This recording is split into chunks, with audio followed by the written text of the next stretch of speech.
This is our town, Orangeville, Ontario. Population 28,520, give or take. Like your town, it has schools, houses, banks, stores, parks, arenas, churches, and a hospital. All the essentials for survival.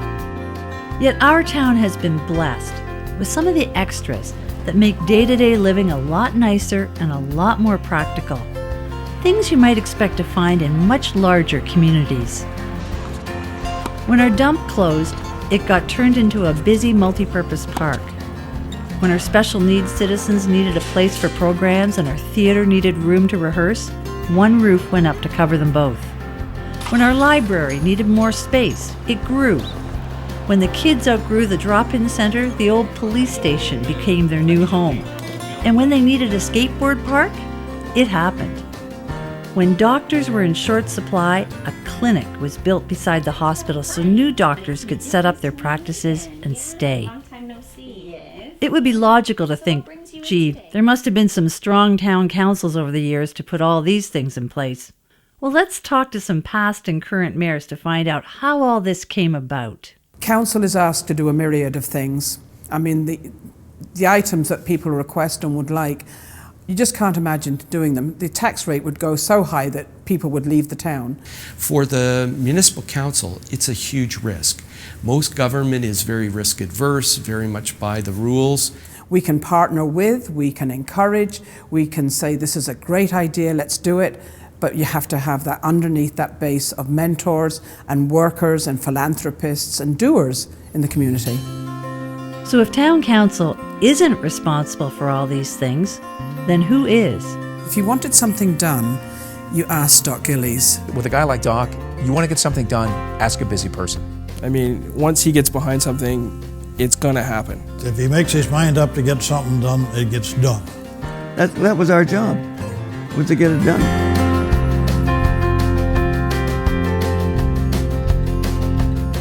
Doc Gillies was born in 1933 in another small town, Galt. His real name is John, and his dad is the real Doc, a veterinarian. Doc first rolled up his sleeves with the Orangeville Rotary Club in 1961. Before long, he started working with other Rotarians to convert the ugly town dump into an attractive, functional park. I can remember when I was a young fellow, going down to the old dump, trucks come in and dump the stuff, and they used to burn it. And my goodness, you'd be coming up the highway and the smoke would be going or flying across on a windy day or something. You could hardly see where you're going, The baseball clubs and the soccer clubs all went out and raised money. We also went to all the surrounding clubs like Kellyton and all the areas, and we found that people from those areas were using it. So we went to the councils. They donated. We had it broken down into what it was worth per player. They didn't have to build it. We had it here.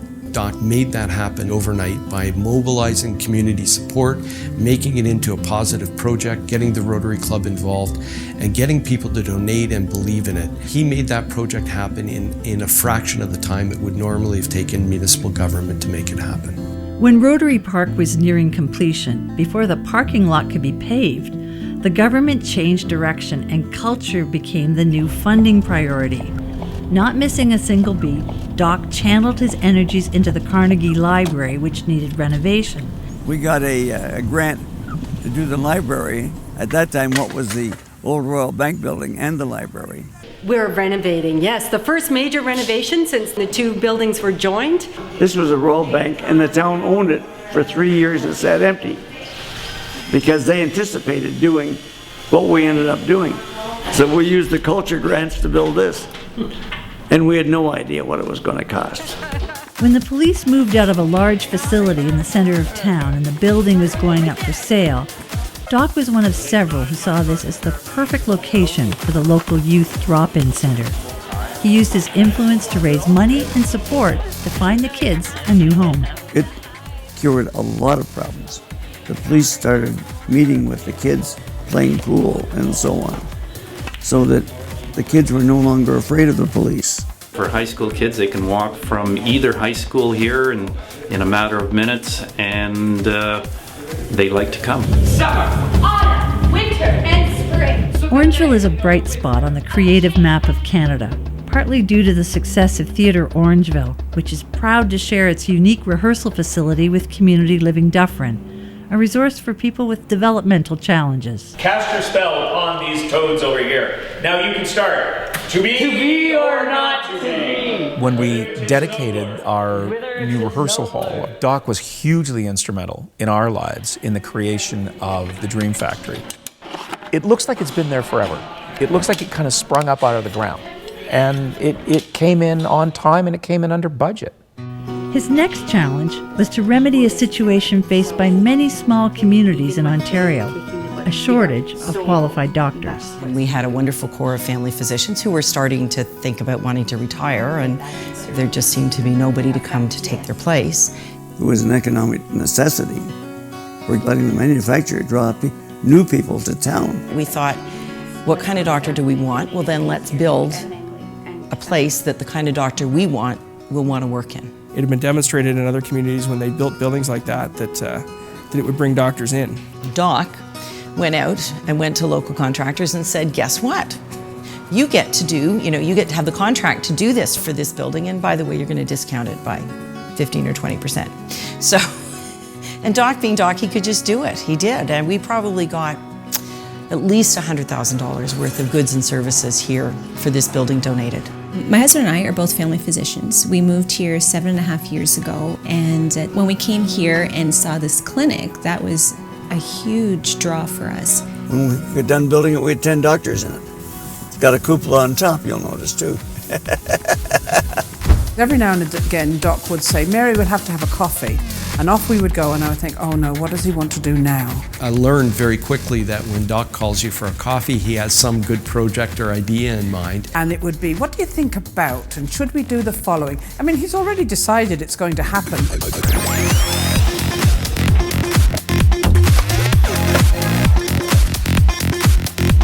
We felt it was something that the town didn't have.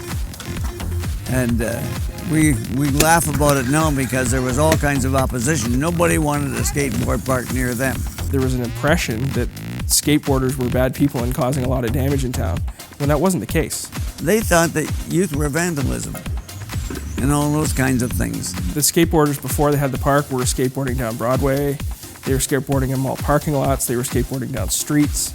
Doc used all his resources, all his connections to pull in favors and get people to really believe that the community needed it. We needed to do it for our youth. The police thought it was a great idea. For them, it became one-stop shopping. If there was going to be a problem with youth, they knew where they were. Enthusiasm for the project started to grow, and today we have a fabulous skateboard park, and it's really well used for the kids, and it has been for the last 10 or 15 years. What made Doc such a successful community builder in Orangeville? Let's take a quick look at 10 components of his methodology. Doc came to his projects as someone who is well known in the community. Doc had done many other projects over the years, and so there's a real belief that he could just make things happen. He also volunteered out of love for his community, not for personal gain. He just feels that that's what you should do in a community. You give back all the time. He took his projects seriously, not himself. I think people like to work with him because he is fun to work with. The projects he decided on were long overdue, and there was almost always unanimous agreement that the community needed them. Every job that Doc took on would be close to pretty well everyone's heart. Obviously, some resonate more than others. Doc never presented an idea that he hadn't thoroughly researched in advance. Doc didn't waste a lot of time in dead ends. He had it pretty well thought out. The kind of person he was motivated and inspired those around him. I like to kid around with my 4-year-old son sometimes, can you touch my finger and give me some energy? And sometimes Doc's that way too. He knew how to make his case and never gave up till he won it. You never say no to Doc, because he will be there and he'll remind you and make sure that you are involved and that you think that his plan is a great plan. Doc led by example and invested himself personally in every project. He puts in the time, he makes the donation, he is part of it. He never took on a project that he didn't finish and finish well. There were never roadblocks that Doc couldn't jump over. No matter being vertically challenged, he was always able to clear those roadblocks and hurdles. Starting with a nucleus of qualified people within Rotary, Doc knew exactly who he needed, and he found them in other service clubs and in the community at large. He's a connector. He is able to bring people together. He would be identifying younger people to come into community work. And it's an important skill because there is never one person who can do it all. Whether it's in one of the service clubs or wherever leadership would be needed. Doc invested lots of time handpicking and mentoring others to be leaders. Basically, I don't teach them anything. I work with them and they watch. They see what we do and why we're doing it. The protégés that we have are all very capable before they start. In other words, we pick our protégés. They're already on the ball. They're in every meeting I'm in. They're already right there. Council recognizes them. Council even has called them without me, which is fine. That's what I was looking for.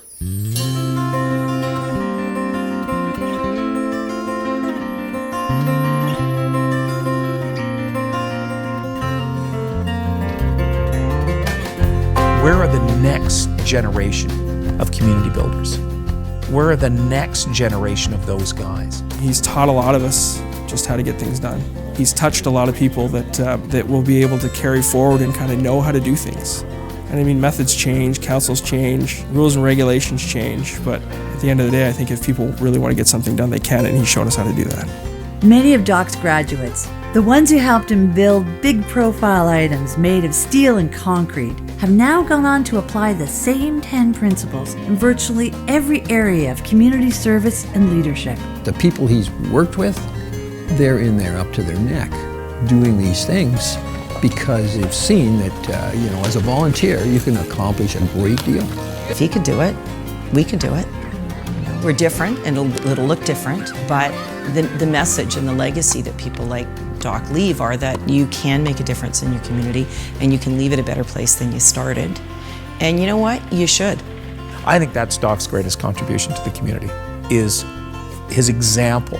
We definitely have to replace people like Doc. We need people like him. You need somebody that will bring people together, that people will rally around and say, come on, we can do this. Because otherwise, we're in a world where less and less seems to get done. Every town has people with the creativity, the energy, the commitment, and the vision to make a difference. Who will make that lasting change in your town? Maybe it's you. And as we like to say here in Orangeville, every town needs a Doc.